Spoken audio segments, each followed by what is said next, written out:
Tiyak na marami sa atin ang ramdam na ang matinding init ngayong summer. Sa mga naglilibot sa mga probinsya at nagre-relax sa iba't ibang mga beaches, panatilihin po lamang natin ang iba yung pag-iingat para sa mas ligtas at masayang bakasyon. Tara na at sulitin natin ang summer vacation at gawin itong mas kapaki-pakinabang sa panunood ng isa na namang episode ng iba't ibang kwento, special features, and useful information. Magandang araw Pilipinas, ako po si Carla Lizardo at ito ang report kay Boss.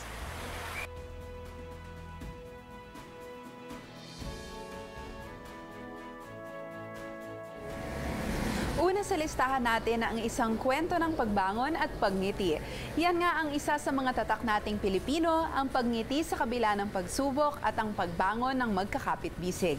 Kaya naman marami ang talagang humahanga sa katatagan at tapang ng mga Pilipino. Marami rin ang handang tumulong at handang magbangon sa atin tulad ng Tzu Chi Foundation na isang Buddhist non-government organization. Halina't kilalanin natin si Mang Noel Baguion at ang kanyang kwento kasama ang Tzu Chi dito sa Special Report.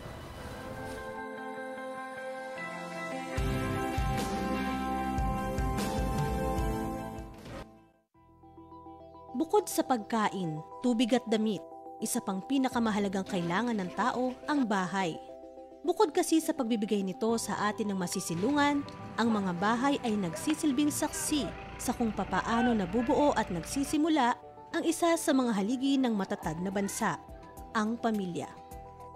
Ngunit paano nga ba kung isang araw na wala ang tahanan na naging sandigan mo sa loob ng maraming taon? Paano ba ang pinagdaanan ni Mang Noel nang minsay mawala ang kanyang mumunting tahanan? Sariwa pa rin para sa karamihan ang bangungot na dinala ng pinakamalakas na bagyong tumama sa Pilipinas, ang bagyong Yolanda. 2 taon man ang nakalipas na, bakas pa rin sa mga residente ng Leyte ang takot sa tuwing bubuhos ang malakas na ulan. Nariyan ang pangamba na baka maulit ang malagim na trahedya.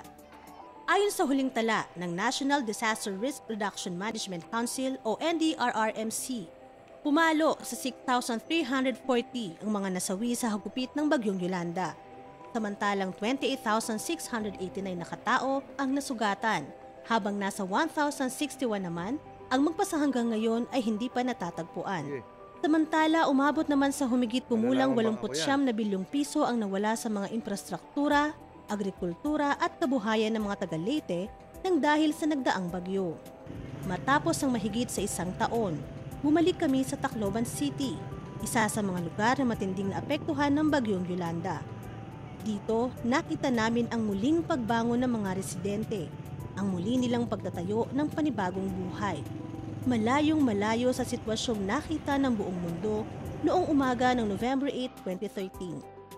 Sa aming paglilibot sa syudad, nakilala namin si Mang Noel Baguion.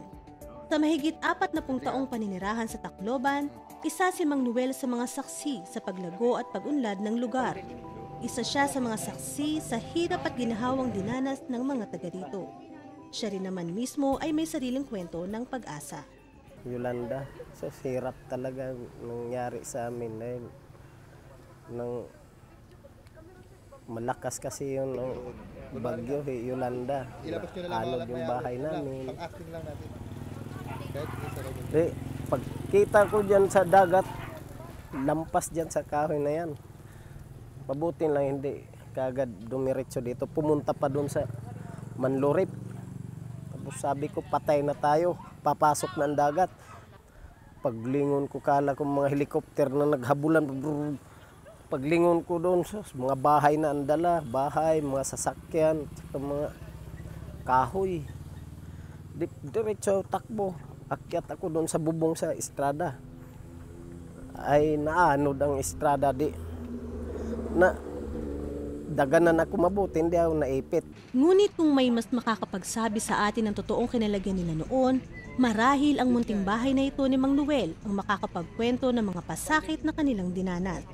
Kung papaanong naglaho panandalian ang minsay masayang pamilya na puno ng pag-asa.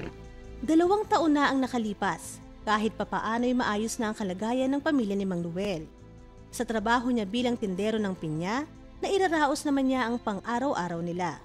Pero hindi pa rin sila ligtas sa idinulot ng bagyong Yolanda. Matinding trauma ang iniwan ng kalamidad sa misis ni Mang Noel. Dalawa kasi sa kanilang mga anak ang nasawi dahil sa nangyaring storm surge sa kasagsagan ng malakas na buhos ng ulan. Magpasa hanggang ngayon, may takot pa rin ang kanyang asawa. Trauma dahil nakita niya ang anak namin nga, dala ko na nga, hinawakan ko, puro napatay. Tapos siya iyak ng iyak. Yun na lang ang sabi ko, wala na tayong magawa, ay para na sa kanya yun. Huwag lang tayo mawala ng pag-asa. Dasal ako sa Panginoon, nga Panginoon, kung bigyan mo lang ako ng lakas na malampasan namin yung problema namin. Awa naman ng Diyos, may bibigay sa amin ng kunting pera. Batid ni Mang Noel ang hirap ng pagsisimulang muli, ngunit kailangan niya maging matatag para sa kanyang pamilya.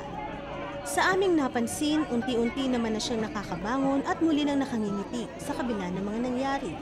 Isa na lang ang hinihintay niyang magbago, ang kanilang tahanan. Ako lang naghakot ako ng mga kahoy.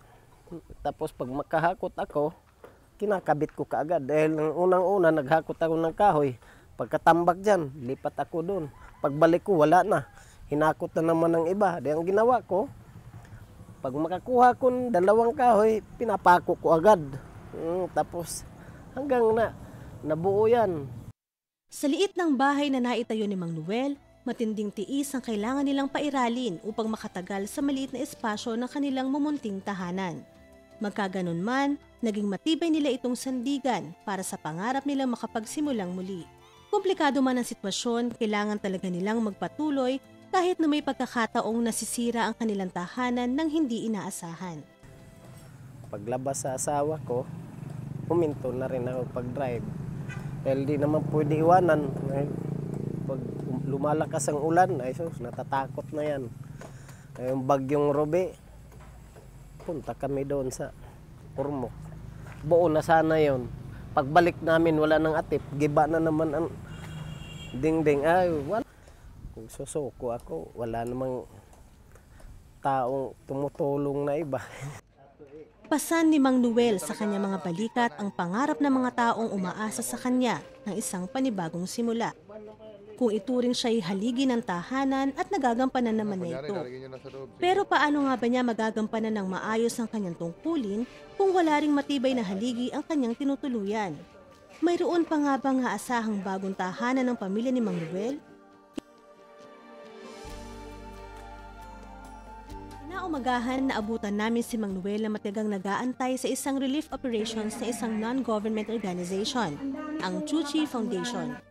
Ang buong akala ni Mang Noel, simpleng relief goods lang ang kanyang pinipilahan. Lingid sa kanyang kaalaman, isang panibagong panimula ang sa kanya'y naghihintay. Obviously, there's a big demand for permanent housing here in Tacloban, here in Palo, right? Since Yolanda, a lot of people lost their homes. So we felt like the urgent need of the people to move from the bunkhouses into permanent shelters.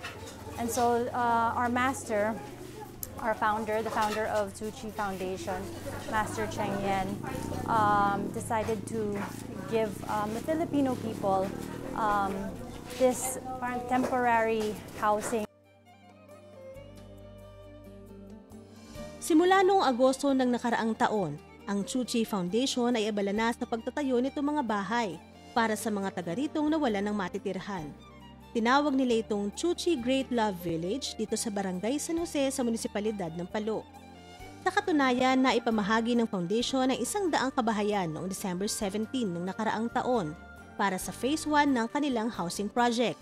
At sa Phase 2 nito, inaasahang makukumpleto na ang 256 homes para sa may 1,500 benepisyaryo ng Chuchi Great Love Village. Bawat tahanan ay may sariling palikuran at higit sa lahat may nakakabit na solar panels para pagkuhanan ng kuryente. Because we give 2-bedroom types and 3-bedroom types. The 2-bedroom types are given to families with 3 members up to 4 members. Now, if your family has 5 or more members, we give you the 3-bedroom type. Maswerte ang isang tulad ni Mang Noel dahil may mga organisasyon pa rin na buong pusong tumutulong sa mga katulad niyang minsay nawalan ng pag-asa. It's very gratifying to help people, not just giving them material aid, such as, building them shelters, but giving them the sense of dignity in living. Sa maulang umagang ito noong February 14, araw ng mga puso, nakatakdang magbago at magsimulang muli ang buhay ng pamilya ni Mang Noel. Sa araw kasing ito, ipapamahagi ang mga bahay na kukumpleto sa Chuchi Great Love Village. Bakas kay Mang Noel ang magkahalong saya dahil sa matatanggap nilang biyaya at kaba dahil na rin siguro sa pag-iisip ng kung ano nga ba ang naghihintay sa kanila dito. Kasabay niya ang iba pang mga benepisyaryo na sabik na makita ang bago nilang matutuluyan. Pagkatapos ng maikling seremonya na dinaluhan na inaopisyal ng Panulete, isa-isa nang inasistihan ng mga volunteers ng Chuchi ang mga benepisyaryo sa bago nilang mga tahanan.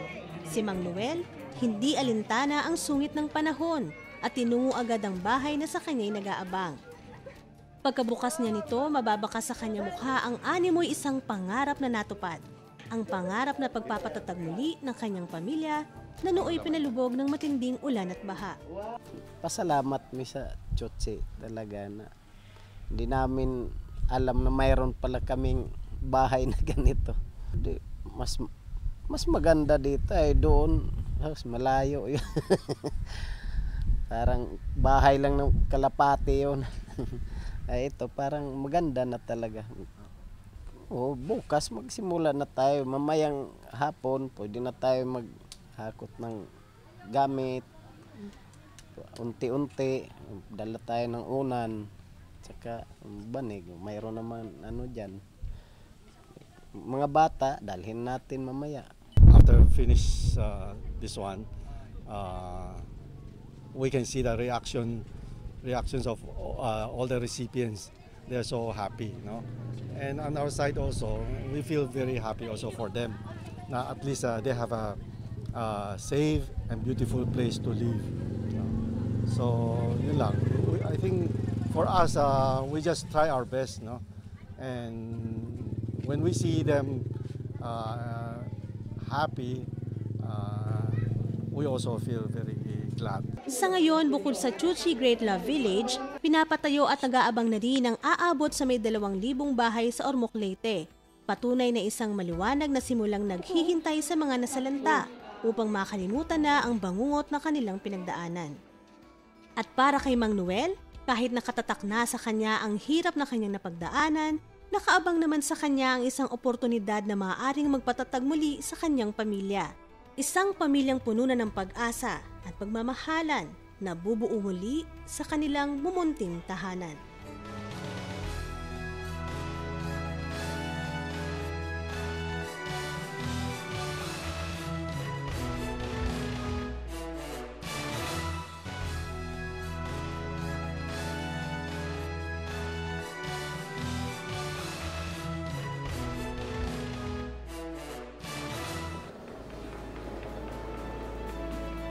Nagbabalik ang report kay Boss. Kilala mo ba si Francisco Balagtas Baltazar? Isa siya sa mga prominenteng manunulat ng mga tula, awit at iba pang uri ng literatura sa Pilipinas. Ang Florante at Laura ang isa sa kanyang obra maestra. Ngayong National Literature Month, lubos pa nating kilalanin si Francisco Baltazar at alamin ang kanyang naging epekto at kontribusyon sa buhay ng mga kabataang henerasyon ngayon dito sa Tatak, Pinas.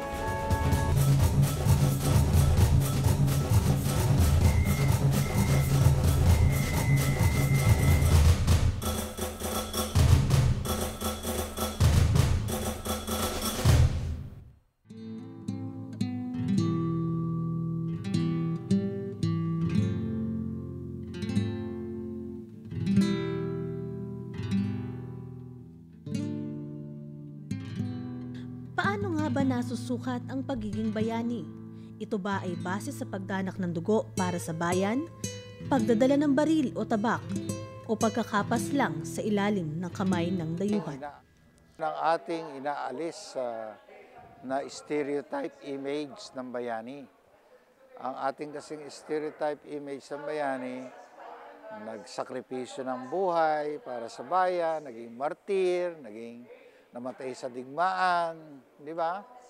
O kaya nabilanggo, nagpakahirap. Hindi naman lahat ng bayani ay ganoon dapat.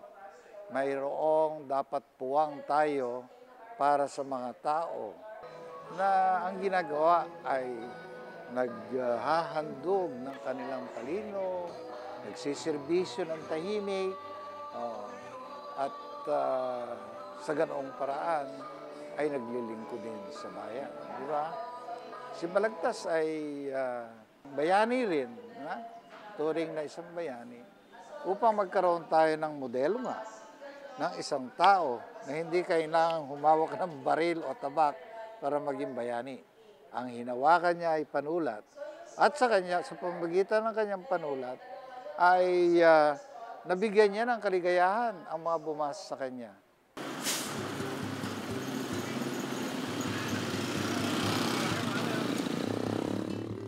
Sa isang tahimik na bayan sa Balagtas, Bulacan, pinatunayan ni Francisco Balagtas Baltazar na hindi kailangan ng pagbubuwis buhay o pagdadala ng armas para ipamalas ang kabayanihan. Tangan ng pluma at matalas na kaisipan, pinagsilbihan ni Kiko ang bayan sa paraang kanyang nalalaman. Siya ay sinilang ngayon ay Balagtas, Bulacan, at siya ay nagkaroon ng pagkakataon na makapag-aral kahit na mula siya sa isang dukha na pamilya. Dahil siya ay nakapag-aral, nagkaroon siya ng tungkulin sa pamahalaan, at yung tungkulin na yon ang nagdala sa kanya para manirahan sa Bataan. Sa Bataan naman niya nakatagpo ang kanya naging may bahay na si Juana Chambeng, na nagkataon ay mula sa isang mayamang pamilyang negosyanteng Chino. Pinanganak noong ika-2 ng Abril 1788 sa Panginay, Bigaa, Bulacan. Si Kiko ang bunsong anak ng panday na si Juan Balagtas at ni Juana de la Cruz. Mula sa Bulacan, nagtungo si Balagtas sa Tondo, Maynila para manilbihan sa kanyang tiya na si Doña Trinidad, na siya namang nagpaaral sa kanya sa San Juan de Letran at Kolehiyo de San Jose. Sa edad na 47, lumipat si Baltazar sa Pandacan kung saan nakilala niya si Maria Asuncion Rivera. Subalit dahil sa kanyang mayaman at maimpluwensyang karibal, naipakulong si Kiko. Sa loob ng piitan, isinulat niya ang Florante at Laura. Nang makalaya, lumipat siya sa Bataan kung saan niya nakilala ang kanyang kabiyak na si Juana Chambeng, na siyang tumulong na mailathala ang kanyang likhang Florante at Laura. Si Francisco Balagtas ay isang makata. At bilang makata, sumulat siya ng mga akda sa wikang Tagalog. Sa panahon na ang marami sa mga writers, marami sa mga nakapag-aral sa Pilipinas, Espanyol ang kanilang wikang ginagamit. Ang nakakatuwa dyan, inspirasyon siya ng mga bayani natin. Si Jose Rizal, dinadala ang Florante at Laura kahit saan man siya magpunta sa Europa. At si Mabini, nung minsan siya ay nasa Guam, naka-exile siya doon, hinamon siya ng isang Amerikano. Sinabi sa kanya na ang mga Pilipino walang literatura. From memory, mula sa kanyang memorya lang, sinulat ni Mabini sa kanyang sulat kamay ang buong Florante at Laura. Inspirasyon ng kapwa bayani. Pag-aklas gamit ang letra ng lipi, ito ang uri ng paghihimagsik na ipinamalas ni Baltazar. Matalinong pakikipaglaban, gamit ang talas ng kaisipan, walang gamit na dahas o armas pandigmaan. Kasi ang ginawa ni Balagtas sa Florante at Laura, minask niya yung kanyang paglaban sa mga hidwang mga ginagawa ng mga Espanyol sa atin. Kasi may isang linya siya doon, sa loob at labas ng bayan kong sawi, kaliluhan ng siyang nangyayaring hari. Sinasabi niya, kataksilan yung nangyayari. At ang ginamit niyang salita ay bayan. So, hindi Albania yung tinutukoy niya. Hindi yung lugar kung saan ganap yung kwento. Sinasabi niya, bayan kong sawi. At yung mga masasamang ugali dun sa kwento niya, ito ay para sa mga masasamang ugali sa ating lipunan. Ang sinasabi ni Lope Casantos, si Balagtas ay talagang naghimagsik laban sa Espanyol, kaya siya bayani. At 4 yung kanyang paghimagsik. Una, himagsik laban sa malupit na pamahalaan. Pangalawa, himagsik laban sa hidwang pananampalataya. Pangatlo, himagsik laban sa mga maling kaugalian. At pang-apat, himagsik laban sa mababang uri ng panitikan. Well, kasi yung Florante at Laura, katulad ng pagkabasa ni Rizal, ay talagang naglalaman ng mga mensahe na makabayan. Hindi ito karaniwang likha. Napakahusay ng pagkakagawa niya doon. Kaya nalukod niya yung mga bumabasang Espanyol, hindi nalaman na subversibo yung kanyang sinusulat. Si Rizal lang ang isa sa unang-unang nagsabi na itong si Balagtas ay matalinong tao. Sinabi niya yan sa Noli Me Tangere. Gaya ni Rizal, sa matahimik na pamamaraan ipinamalas ni Kiko ang paglaban para sa bayan. Sa malalim, makulay at madramang epiko ni Florante at Laura, ipinakita ni Balagtas ang husay ng mga Filipino sa literatura. Isang kakayahang nagtaas sa kanya sa listahan ng taong tinitingala sa bansa at naghanay sa kanya sa mahuhusay na makatang sina Shakespeare at Cervantes ng Espanya. Sapagkat siya ay isang dakilang tao. Di ba sa ibang bansa, meron tayong mga dinadakila na manunulat at itinuturing na international heroes sa literatura. Magmula yan kay Shakespeare, kay Dante, Alighieri, kay Pushkin, kay Miguel Cervantes ng Spain. At sila ay dinadakila dahil yung kanilang sinulat ay nagbigay ng mataas na prestigyo sa kanilang bansa. Si Balagtas ay maaari nating ituring na ganoon ang prestigyo. Sa isang panahon na halos walang lumilitaw na maituturing nating orihinal at may kaugnayan sa buhay ng mga Pilipino, ang libro ni Balagtas, ang kauna-unahang maituturing nating orihinal na gawain ng isang manunulat na Pilipino. At bukod doon, ay may mataas na uri bilang panitikan. Kaya sa loob ng maraming taon hanggang sa panahon ni Rizal, ang Florante at Laura ay hinahangaan, binabasa, hindi lang binabasa, minememorya, inaawit ng mga Pilipino. Sa antas ng mahusay na pagkakalinang sa mga panitikang may kinalaman sa mga Pilipino, maaaring maituturing na isang makatang bayani si Baltazar. Higit dahil sa matahimik na paghihimagsik ni Kiko gamit ang malalim, makulay at madramang awit ng Florante at Laura. Bilang pagkilala sa kabayanihang ipinamalas ni Baltazar, patuloy na kinikilala at ipinagdiriwang ang kontribusyon ni Francisco sa panitikan at sa bayan. Sa pangunguna ng Komisyon sa Wikang Filipino at ng Pambansang Komisyong para sa Kultura at mga Sining, katuwang ang iba't ibang ahensya at lokal na pamahalaan. Inilunsad ang mga programang higit na magpapaalala sa makatang bayaning si Baltazar. Well, magmula pa noong nakaraang taon, ay pinilit naming mabigyan ng bagong kahulugan ng araw ni Balagtas. Dati, ang ginagawa lang, nagkakaroon ng pag-aalay ng bulaklak sa Pandakan. Ang ginawa namin last year, simula kami na magkauna, tinawag namin itong Lakbay Balagtas. At nagyaya kami ng mga tao, mga opisyal, mga manunulat, para pumunta una sa Pandakan, magtanghalian sa Balagtas, at pagkaraan sa hapon hanggang sa lumubog ang araw ay dito magpunta sa Udyong. Okay, ang idea namin, una, ipakita na ang buhay ni Balagtas ay ngayong taon na ito, itinaas pa namin yung aming commitment kay Balagtas. So ginawa namin 2 araw ang selebrasyon. At sa 2 araw na ito, Pinilit namin unang-una makapagtayo ng isang bagong tunay na monumento ni Balagtas, gawa ng isang mahusay na eskultor. Bukod doon, in-involve namin ang lahat ng mga kabataan ngayon, at least sa Central Luzon, para magkaroon ng camping. At dito sa camping na ito, pag-aralan pa nila ang panitikan, pag-aralan si Balagtas. Bukod sa yan, tinuturuan din sila ng ibang mga kaalaman na magagamit nila sa buhay. Sa panahong napakabilis ng pag-inod ng mundo, mahalaga na maagang maitanim at muling buhayin sa kaisipan ng mga kabataan ang mga kaalaman at ehemplong ipinakita ni Balagtas. Ang pagtatanggol sa bayan gamit ang panulat at talim ng kaisipan.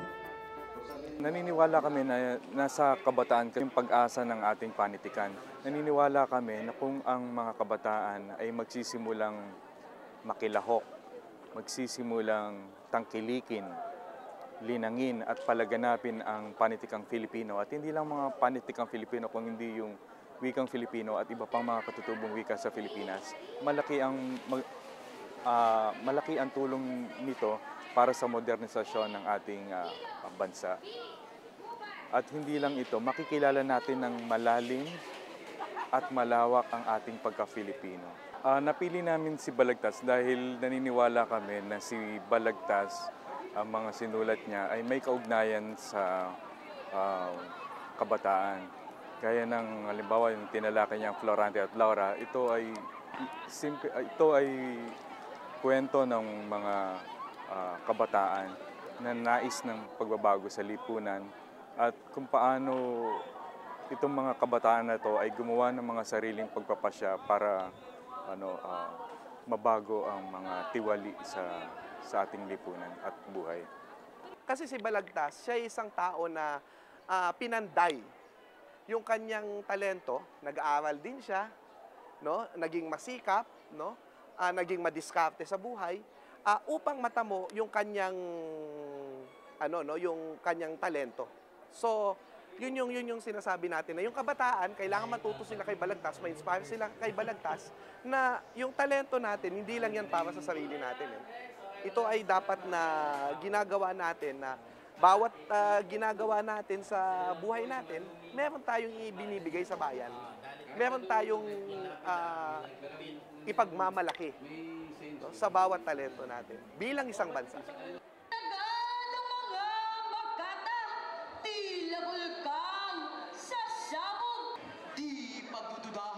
Sa pamamagitan ng Camp Balagtas, itinutuon at hinihikayat ng kabataan na linangin, buhayin at isapuso ang mga talentong pampanitikan. Ang pagsunod sa mga yapak ng mga makata ng bayan gaya ni Balagtas at Gat Jose Rizal. Mahalaga ang panitikan sapagkat ito ang humuhubog ng kamalayan natin. Kapag pinawi mo ang panitikan sa bansa, ay mababatid mo rin na bumababa ang pagkasibilisado ng mga tao. Ang panitikan ay nagbubukas ng ating mga isip at kalooban para mapawi ang mga prejuisyo o prejudice, ang intoleransya laban sa lahi. Ito rin ay nagbubukas sa atin para tignan ang daigdig sa ibang anggulo. Unang-una, dapat hindi naman panitikan lang kundi dapat mahubog ang mga kabataan na bumasa. Yun ang pinakamabigat. Yun ang first step. Hindi panitikan, bumasa. Ang dapat mangyari, kaya sila pinababasa ng panitikan, ay para mag-enjoy. Kasi ang panitikan ganun dapat maaliw ka. Pag-umpisa ka sa naaliw ka. Pag hindi ka naaliw kasi, hindi mo babasahin. Hindi mo makukuha ngayon yung mahalagang mensahe ng manunulat para sa iyo. Mula sa mga naging bayani na ating lahi hanggang sa kasalukuyang henerasyon, marapat lamang na panatilihing buhay na buhay sa puso at ating alaala ang ehemplong ipinakita ni Baltazar. Well, ang pinakamagandang kontribusyon para sa akin at very close sa heart ko itong realization na ito, na kung ikaw ay may talento, at lahat tayo ay mayroong mga talento. At ito'y iniaalay natin sa bayan. Kahit hindi tayo magpaputok ng baril kahit hindi tayo pumatay ng tao para ipaglaban yung bayan natin. Maaari tayo maging bayani. So, ito yung mensahe sa atin ni Balagtas. Gamitin mo yung talento mo para una, lumaban ka sa mga masasamang nangyayari sa lipunan mo. Pangalawa,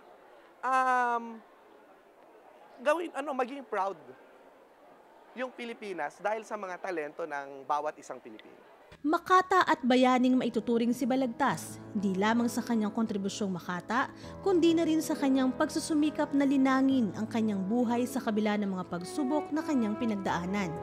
Pakikibahagi at pag-aali ng talino at kahusayan sa ngalan ng pagtatanggol sa bayan.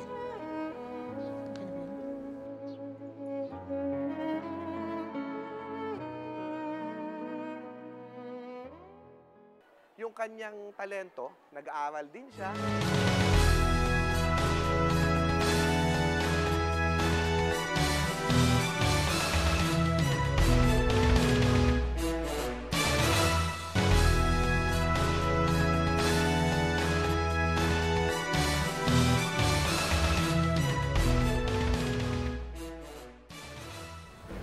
Kayo ay nakatutok pa rin sa Report kay Boss. Sa pagpasok pa lamang ng buwan na ito, naging abala na si Pangulong Benigno Aquino III. Ilan sa mga naging aktibidad niya ang pagbisita sa mga pangunahing terminal at port sa loob at labas ng Maynila. Parte ito sa paghahanda at pagpapanatili ng kaligtasan ng mga pasaherong umuwi sa probinsya noong Semana Santa. Samahan niyo akong balikan ang iba pang naging lakad ni Pangulong Aquino ngayong buwan ng Abril dito sa Executive Summary.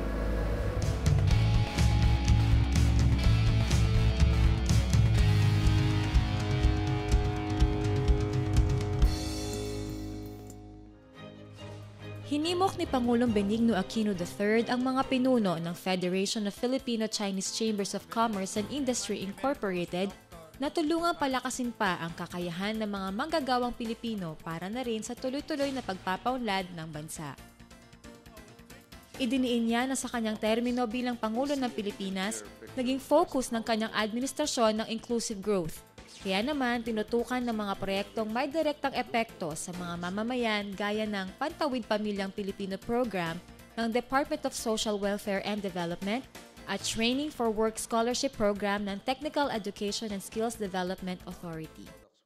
The numbers are impressive. Over the course of our administration, TESDA has granted more than 1.4 million scholarships. Of course, this is considering that some of these scholars took multiple courses. Furthermore, due to Secretary Joel Villanueva's active engagement with the relevant sectors, there has likewise been a very significant improvement in terms of employment rates. Pinatunog din ni Pangulong Aquino ang bell sa Philippine Stock Exchange sa ganap na alas 9:30 ng umaga upang ipagdiwang ang pag-akyat ng PSE Index sa 8,127.48 points ngayong Abril. Ito na ang pinakamataas na marka na natanggap ng bansa sa ngayon. Next month, you will be migrating to a new trading system, the PSE Trade XTS, which possesses an enhanced trading capacity and increased risk management parameters. For instance, I'm told the ability to recover from a system failure will happen in the same day. I have no doubt that this system will serve you well in the future, especially since I expect to ring the bell in celebration of the index breaching the 9,000 and 10,000 levels, hopefully before I step down from office. Hinamon naman ng Commander-in-Chief ang 246 graduating cadets ng Philippine National Police Academy Lacandula Class of 2015 na gamitin ang mga natutunang leksyon at prinsipyong tinuro sa kanila ng akademya para sa proteksyon at kaligtasan ng ating mga kababayan. Nagbanggit din ng Pangulo ng ilang mga reforma at proyektong tuluyang magpapabuti sa serbisyo ng Philippine National Police, Bureau of Jail Management and Penology at Bureau of Fire Protection. Nitong Marso naman, nakapag-hire na tayo ng 4,859 non-uniform personnel para tumutok sa gawaing administratibo sa inyong ahensya upang madagdagan naman ang bilang ng mga pulis na nagpapatrolya sa komunidad. Noong nakaraang taon din po, 9,860 PO1 positions na ang napunuan natin. Ngayong taon, naglaan na tayo ng 1.64 billion pesos para madagdagan pa ng 10,000 ang PO1 positions. Sa pagdalo naman ni Pangulong Aquino sa ika-73 taong pagunita sa Araw ng Kagitingan, kinilala niya ang katapangan at kabayanihan ng mga veteranong sundalong Pilipino na lumaban para sa kalayaan ng bansa. Sinigurado din ng Pangulo na ang pamahalaan ay patuloy ang pagtugon sa mga pangangailangan at karapatan ng mga veterano. Nakikita na po natin ang sakripisyo ng ating mga veterano sinusuklian na ng Estado. Kasabay nito ang patuloy ding pag-aaruga sa mga aktibo nating sundalo at pulis sa loob at labas ng ating bansa. Ipinamamalas nila ang walang patid na husay ng ating uniformadong hanay. Sinusuong nila ang panganib na higit pa sa inaasahan o napagkasunduan. Sa ngalan ng sambayanan, saludo tayo sa kagitingang ipinapamalas ng ating uniformadong hanay at ng lahat ng Pilipinong handang manindigan anuman ang kaharapin nilang pagsubok.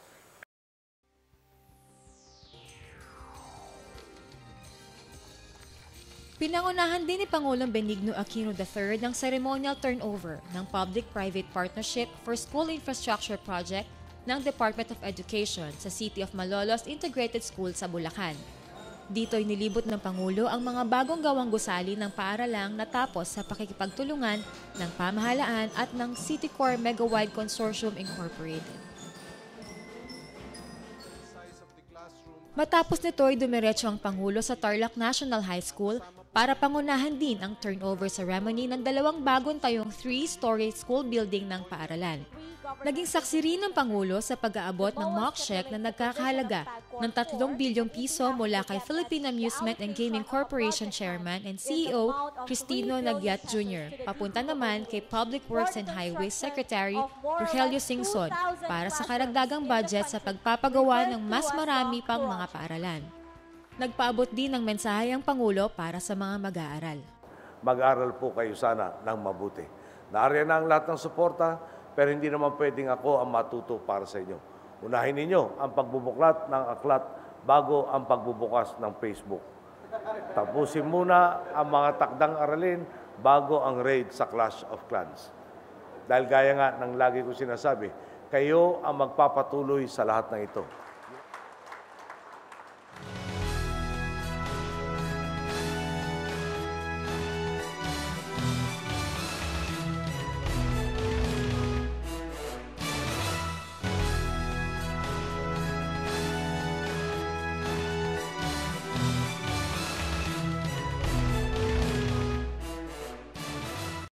Sa pagpasok ng buwan ng Mayo, inaasahang mas magiging matindi pa ang init na mararanasan natin. Kaya huwag kalimutan, uminom ng maraming tubig, magpahid ng sunscreen at iwasang magbilad sa ilalim ng araw para enjoy pa rin ang bakasyon.